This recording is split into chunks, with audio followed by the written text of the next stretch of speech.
This is Fintan Dunn. With me is Cathy McMahon, the founder of Irish First Mothers, and we're here for the 6th testimony session. Who are we speaking to today, please, Cathy? Well, today we're speaking to Sandra, who entered Good Shepherd Convent, Dunboyne in 1986. And Sandra's joining us from her home in the United States, not far from the shores of Lake Michigan. Sandra, what age were you when you entered Dunboyne? I was 17 when I found out I was pregnant, and I was doing some nursery nursing in Leopardstown for children with physical and mental disabilities. So I was there, and I was actually living there for a little bit and then home, so it was kind of in and out, was extremely scared and everything else, and ended up going up north to my sister so that she could tell my parents because I was too scared to. And were you long gone out with a guy when you discovered you were pregnant? I wasn't. I actually had just gotten out of a relationship, and it was a one-night stand, and right. I got pregnant. Okay. Yep, so that's how that happened. It was one of those unfortunate events. I couldn't believe it that I was pregnant. I had gone out with the fella before that for a long time. And then, but I think I had missed a couple of periods. And so I went and I did a pregnancy test, and it came back positive, but I still didn't believe it. So then I went up. I didn't say anything to anybody except my best friend. Yeah. And she said, listen, go up. Your sister will know how to handle it. Go up to her. And I was in a terrible state. It was like, what am I going to do? What am I going to do? And so I did. I went up to her. And she told my parents at that time, and it was just like, they were like, okay, well, when you come home, we'll sort it out, and, we'll figure out what we want to do. So I thought, okay, great, I'll go back and everything will be fine, you know. So, I mean, a lot of the details at the time are, they're pretty vague for me, except for the emotional parts of it. Like, a lot of the details you forget. I think you just kind of repress them over the years. You do.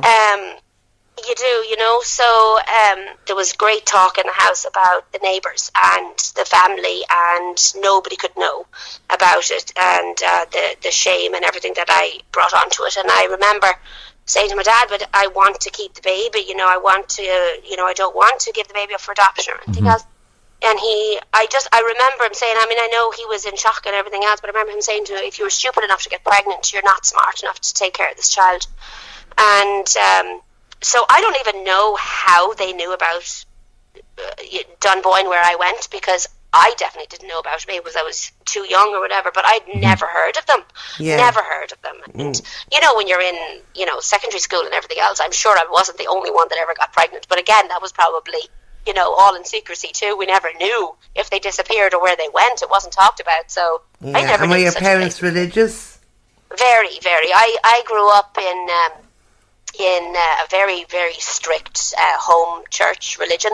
Yeah. So if you can imagine at the time, culture in Ireland with the Catholic Church was one thing. So the way I grew up was about 10 times more than that in the home in regards to rules and regulations and what was accepted and what wasn't. And a lot of it, was, judgment of other people that you have to, you had to toe the line and everything had to look great on the outside, Yeah. You don't talk about your problems. And so that was part of the Irish culture at the time too. But in the home church that I was in, which is, now looking back, I know it was more like a cult, it was even worse than that. So when my parents made that decision, okay, you're going away, it was, I understood that there's no way that this could get out.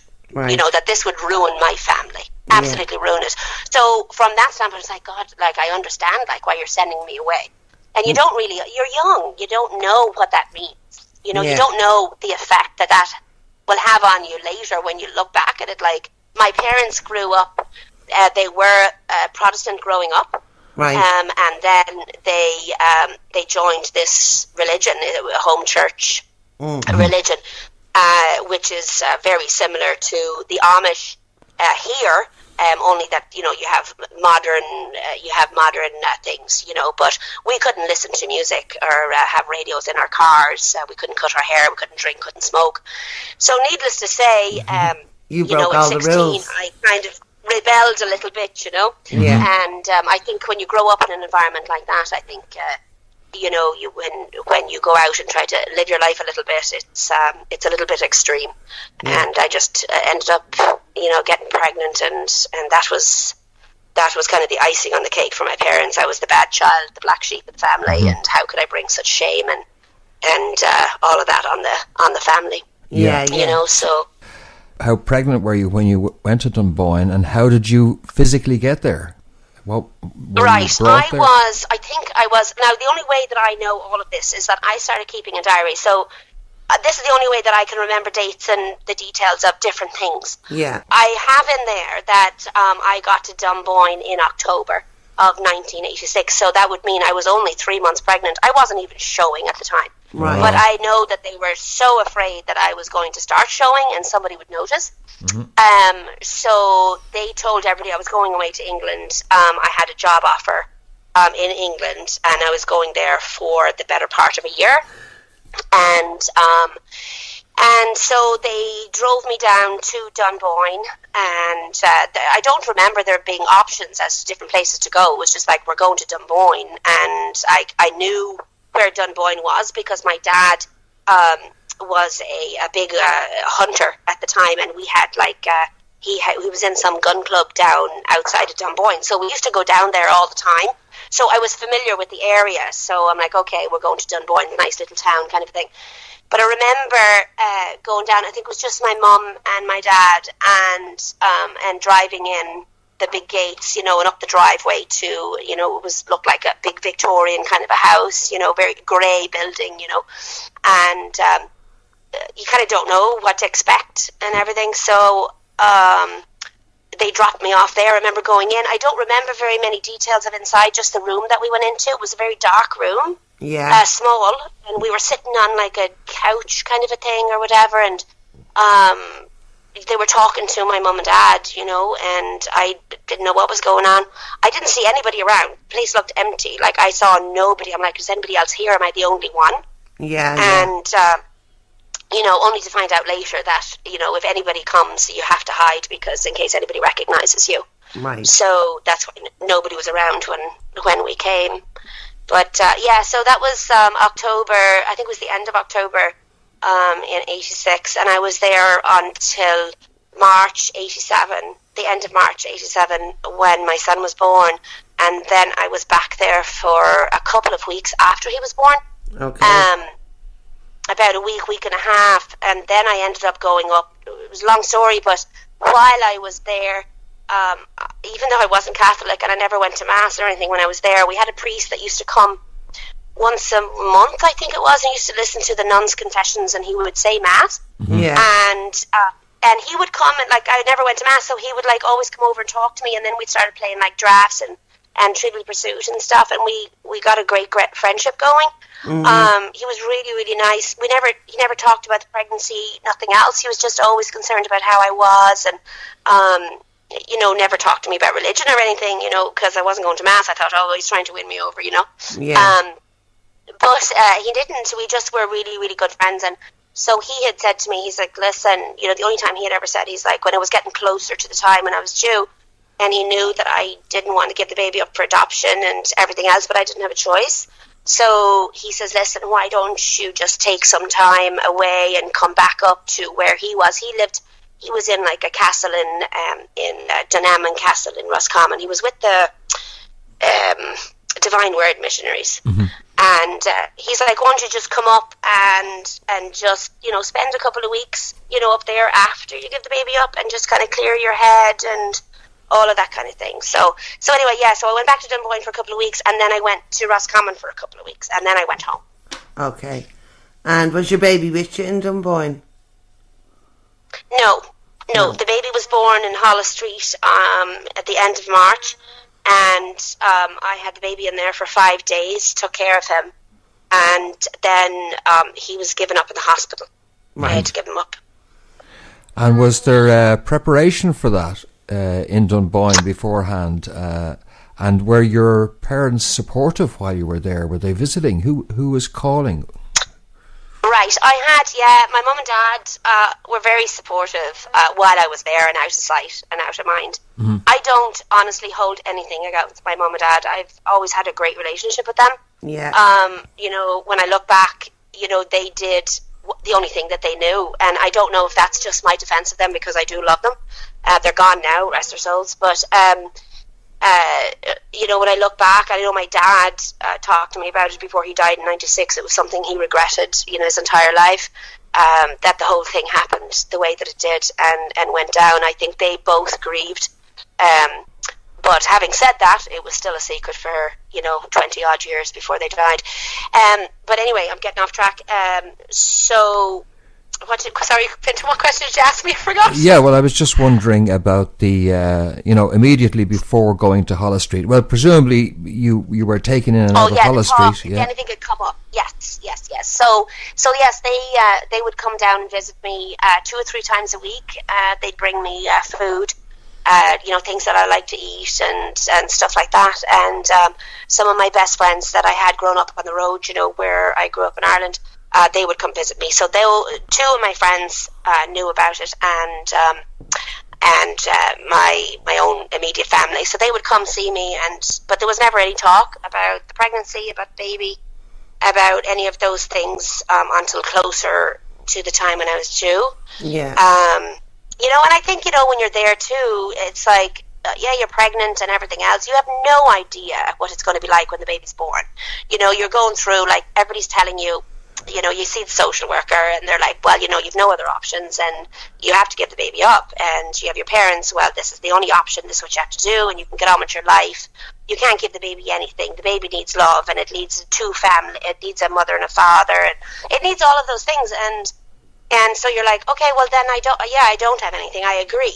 You're kind of convinced. That's well, absolutely. There are no other options. Like, there's nothing else. Like, you've no job. You can't go live anywhere. There's no money. There's no nothing. So you have no choice. So when you're pregnant, it's like, oh, okay. And then, and they tell you can get on with the rest of your life. And, you'll have your own family someday. Like, the child that you're pregnant with isn't your family. Yeah. And, you have all of that. And so, throughout the pregnancy, I was probably okay with it because, you've no idea. Exactly, because it's still a theoretical issue, because it's a theoretical infant and not your own child. Yet. Yeah, I had a social worker that came a couple of times, and there wasn't any talk about options or anything else. Plus, they would talk with my parents, and their thing was that, no, this is what has to happen. Yeah. My mum and dad, though, did not want the baby to go to an adoption where we would not see the child again. They wanted an open adoption. Right. And because, at the end of the day, my parents had really good hearts, and when it came to children or babies or anything, it's, where all of my family are crazy about babies. And I know for them it was like they knew. Obviously, they had their own children, so they knew what this was going to be like, right? Yeah. To have your own child. They did not, I think for them, they didn't want to relish the thought of never seeing this child again either. Yeah. So, my dad's mission at the time was to find a family that would take the baby. Kind of eased it a little bit for me, because what it was, I think it was, I get to see him again, it'll be grand. I'll be in his life, it's an open adoption. So this will be fine. I can get on with my life. I'll get to see the baby, everything will be fine. And that's what I was convinced of. Yeah, it's still imminent, though, now in Hollis Street. How did you feel when you went into Hollis Street? And just take us through the Hollis Street experience, and what was that like for you? Right. Well, I went into Hollis Street. I went into labour, I think, about 12:30 at night. And I was taken in, but the taxi was called, so a taxi took me into Hollis Street. I remember, because it was an open adoption, so a few months before the baby was born, my dad we had found a family that would take, and I knew who the family was, and so they used to visit me in Dunboyne. So this was probably maybe 4 or 5 months before the baby was born. Yeah. So, now they're expecting they know the baby's been born and everything's set up, and now you have a family visiting you that's waiting on a baby. So even if you had second thoughts, now you're going to let a family down that's expecting to bring a child home, and you're invested in that. So I think in a little bit it was easier in some ways knowing where the baby was going, and yet it was harder because if I wanted to make any other choice, that was harder because now you had a family that was going to be disappointed that they weren't taking a baby home. Yeah. How were you treated through your labour? No, so when I went into labour, I called the woman that was going to adopt the baby. So I called her because she wanted to be present at the birth. Right. So I called her and said, I'm going into labour, the taxi's coming to pick me up. It was like 12:30 and I went into labour. I remember one of the nuns checking me and said, you need to go. And the taxi came at about, I think, 2:30 in the morning, and I got up to Hollis Street probably an hour later.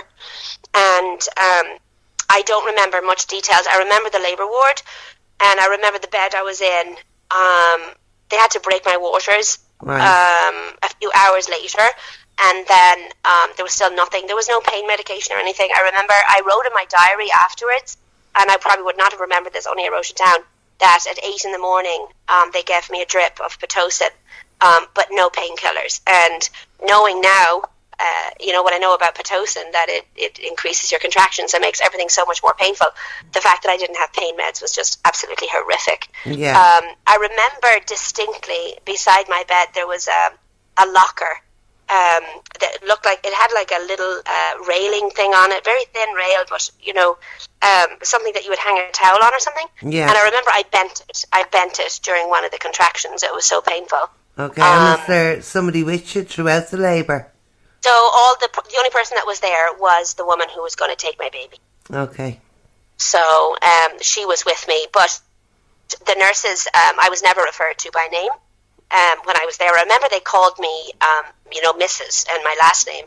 Right. So they couldn't even acknowledge the fact that I was not married, because that was, it was Mrs. this and Mrs. that. And I kept saying, wanting to tell them, I'm not married, it's okay.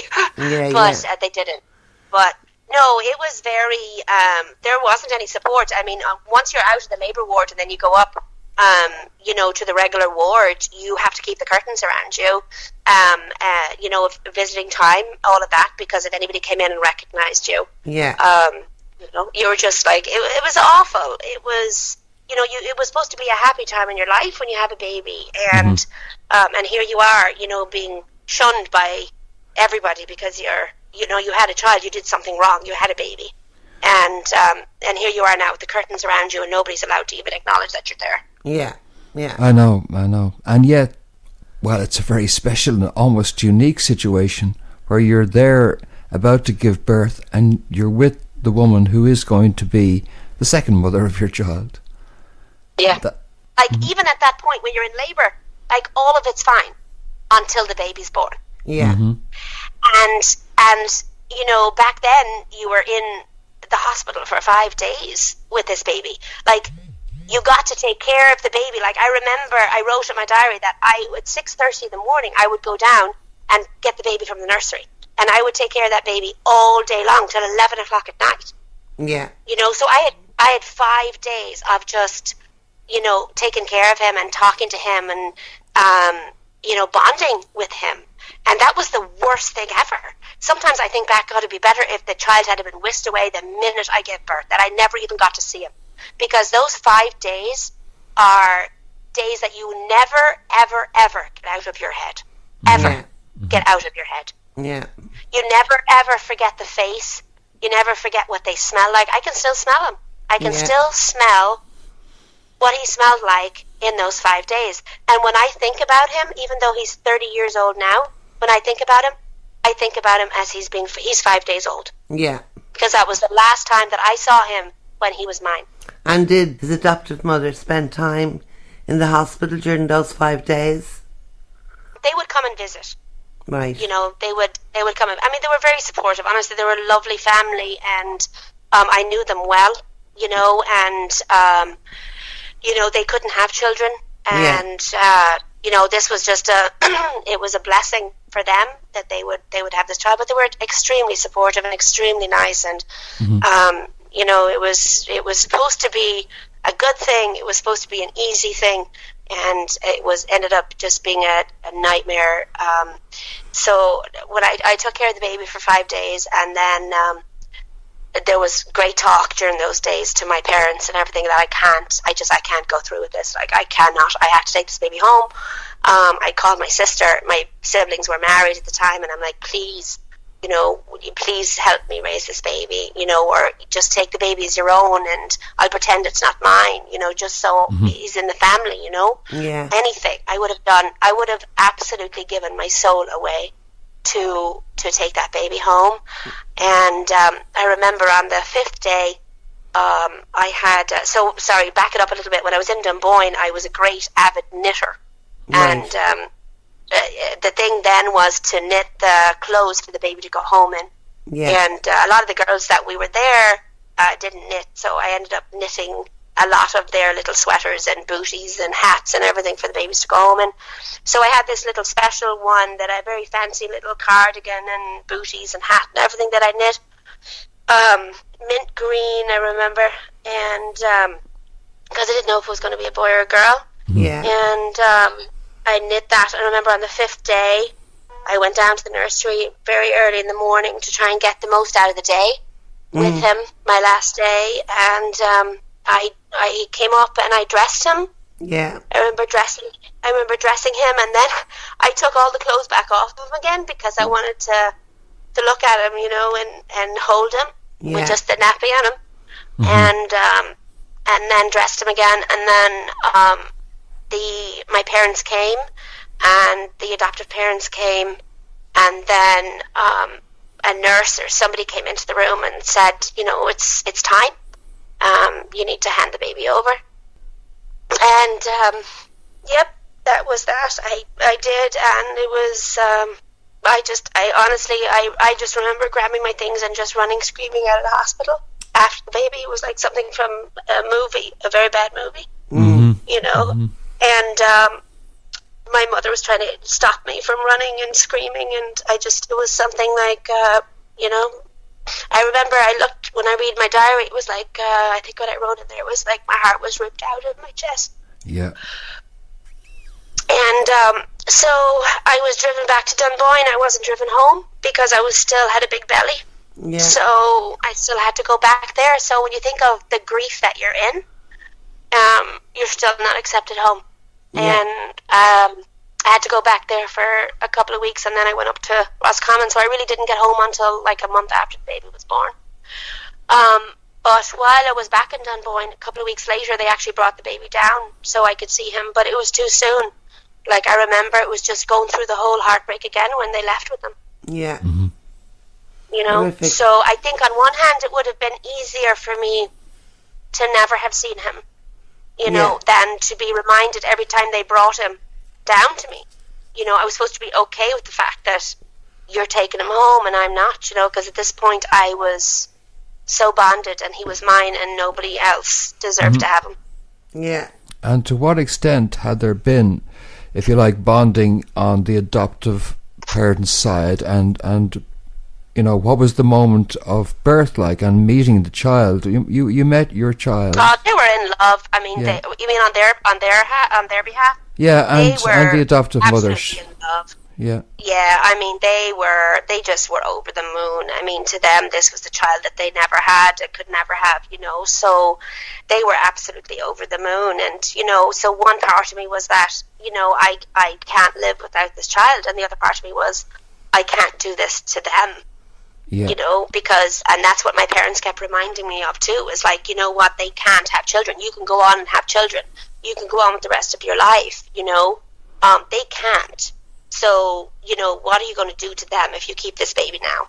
And what are you going to do? Where are you going to live? You have nothing. You can't come home. Nobody can know about this. So that can't happen. So where are you going to live? You've nowhere to live. You've no job. You have no money. There's no choice here. Yeah, it was to an extent, if you like, an imposition that the adoptive mother of the child was there with you at the birth. You know, that was really closing the options right down, in a way, wasn't it?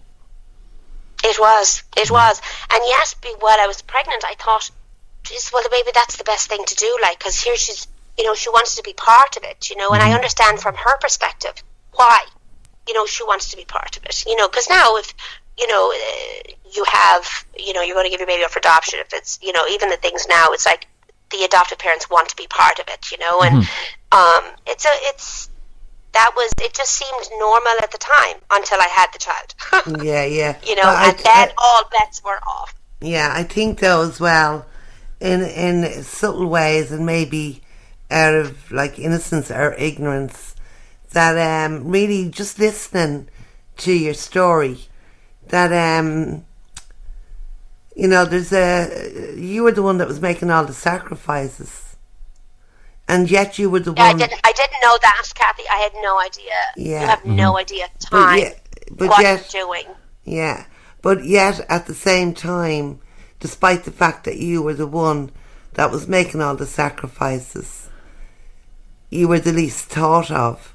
I'm not, you know, I'm not criticising your parents, but really, oh, you know, absolutely, now that we know what we know, when you strip it all away, yeah, the only reason that I was sent away was because of the neighbours and what people would say. Yeah. Because if that was taken away, absolutely, my parents, like, when you think of it in this day and age, it wouldn't even be a second thought. Like, I have a 19-year-old daughter now, and it's like, if she had got pregnant in the morning, it'd be like absurd to even think of the fact that she would be sent away. So, you know, if that wasn't an option, I was just saying, if those homes were not available at the time, in 1986 when I got pregnant, what would have happened? My parents would have been forced to take me home and raise that child, or a member of my family, or whatever. Something would have been done. Yeah. But that was there, and it was available for you to go away and be locked up for 9 months, or, you know, 8 months, 7 months, whatever it is, and you know, where you can't even tell people what your own real name is. You know, you lose your identity, and you're not given any choice. Yeah. So, and you're definitely not counselled or told, hey, this is what's going to happen. This is the way you're going to feel. You know, here's some coping skills. Let's work on these. Yeah. That was absolutely not. I didn't get therapy till years later, when everything comes crashing down, because you can only repress things for so long. You would have been there for how long then after the second time you'd seen your son? In Dunboyne. So I was there for another week, and then I was I went up to Roscommon with Father George, and I spent a couple of weeks there. It was over Easter, which was very interesting for me, because not being Catholic, and it was over Easter, and honestly it was such a lovely time with him. Of course I was heartbroken, but he kind of left me to myself and gave me a bicycle, and I would just I would cycle out on the country roads for 12-15 miles, and come back and have dinner with all of them, and a chat and everything else. And it was a really nice quiet time, and away from everybody, which was nice. So then he took me back to, shortly after Easter, then he took me back to my home in Dublin. And at that time, my parents told me that I was being sent to America. And I said, well, when am I going? I had a brother that was here in America, and they said, you're going in September. We have the tickets booked already. So how did the adoption fare out? I remember when I was in, according to my diary anyway, God loved it, thankful for the diary, because I wouldn't remember any of this. The social worker that I had when I was in Dunboyne was from CPRSI. I have no idea what that is, but that's what I wrote down. And then it was transferred to the Protestant Society, Adoption Society, in the February, a month before the baby was born. So they were going to handle the open adoption and everything else. So the paperwork, I remember them telling me I had 6 weeks before I had to sign the final paperwork. Okay. And so I thought, oh great, I've got 6 weeks, whether to convince everybody that I'm taking this baby home. But that didn't work. It just didn't. It wasn't an option. So when I went in there to sign the final paperwork, it was all very it was all very bland, and there was, here, sign here, that's that kind of a thing. And what was the idea of sending you to America? What was the thinking motivating that? So what I was told was that because it was an open adoption, they said that it would be fairer on me and on the baby, to give the baby a chance and to give be fair on the new family if I wasn't involved, because they thought it would be too hard for me to be around the baby. So they said, go to America and don't come back for 5 years. Right. So what happened? I left for America in September of 1987, and I didn't come home for 5 years. There's no space here for it to get real, because you're in constantly changing situations where you can never come to terms with what has really just happened. How were you in America, in that first year? Oh, please. I remember I came here. First of all, I have one brother here I didn't know. It was a couple of people that I knew that were friends of my brother that I had met, that had come to Ireland that year. And I'd met, so I had a couple of familiar faces, but, I was given $500 and told not to come back for 5 years. So I had to find a job and find a place to live and all of that. You have to make it work. And yet you're grieving. And for the first 3 years, I did nothing but cry myself to sleep. I remember times at work. I literally got off the plane on a Tuesday, and on Thursday I had a job. And I remember for a long time, didn't matter what time of the day, I would just break down in tears and have to go, outside or get away for a few just to compose myself to get back. The grief was enormous. Amazing. I would say for the best part of 3 years, it consumed my life. I'm away from my family, I'm away from my friends, everything's new, and I don't have my child. And I think those first 3 years were the hardest, to deal with it.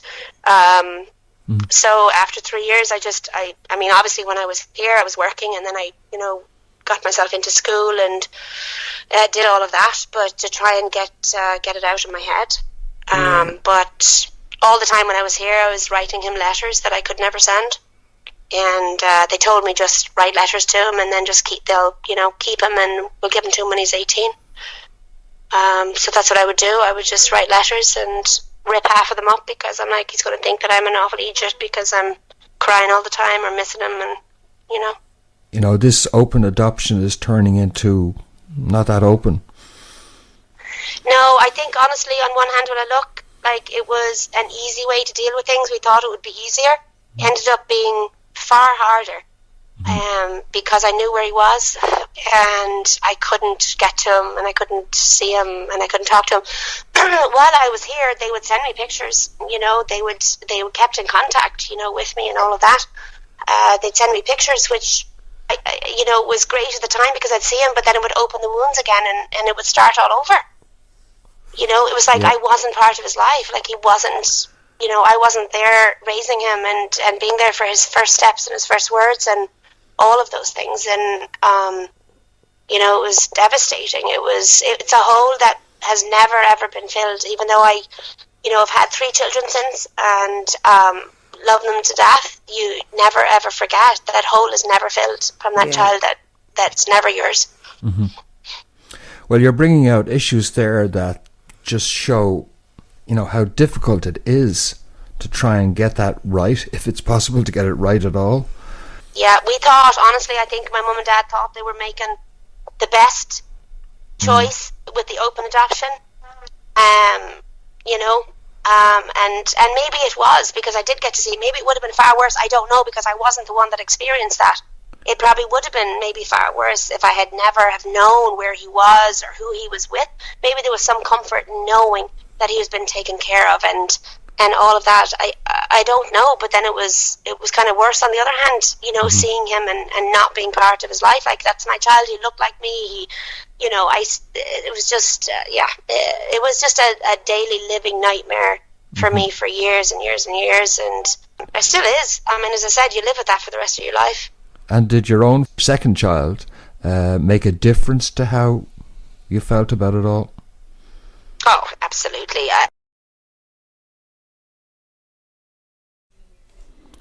for part 2 of Sandra's testimony, just click the video link on screen. You'll also find the link in the video description, or just go to the next item in the playlist.